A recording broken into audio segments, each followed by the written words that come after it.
what does it mean to write an autobiography? How does one's name, a seemingly simple aspect of identity, shape the narrative of a life story? Welcome to an exploration of autobiography and personal identity as we delve into the intriguing method employed by Todd Van Buskirk in his unique autobiographical book.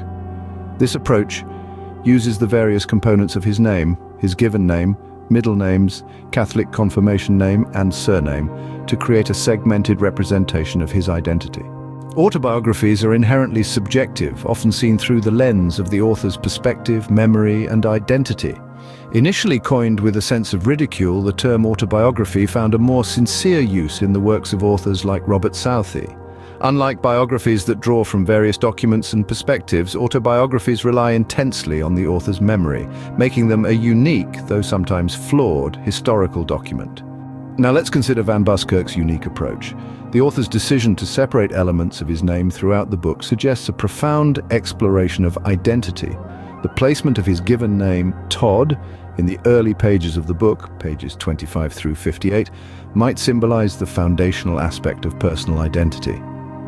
The inclusion of middle names Earl on page 322 and Winkles on pages 356 through 411 possibly reflects the aspect of family heritage and extended identity.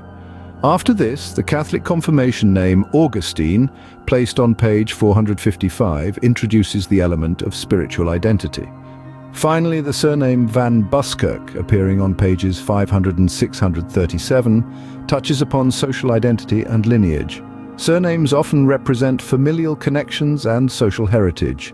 This concept of placing names within a book echoes the design of puzzles crafted for children, which often serve both an educational and recreational purpose. The blank pages between each name section are worth noting too. Apart from the header, which repeats the text of the title, these pages are empty.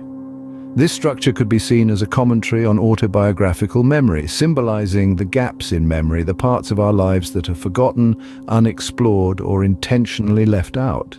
Names in puzzles can take various forms, such as word searches, crosswords, or even storybooks, where names must be matched with characters or objects. In this context, names become more than mere labels for characters or individuals. They transform into clues, symbols, and pieces of a larger narrative puzzle. It becomes a mental exercise, akin to solving a riddle or crossword puzzle, where the placement of each name provides a new clue to the overall picture. In essence, the autobiography, as seen through the lens of Van Buskirk's innovative approach, is a complex puzzle of personal identity, where each name holds a unique piece of the story. It serves as a reminder that our names, often taken for granted, are integral parts of our identities, shaping our narratives in ways we may not fully realize.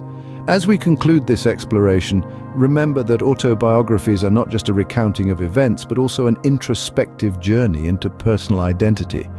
And as Van Buskirk's work shows, even our names can offer a profound exploration of who we are. Thank you for joining us. Have a good day.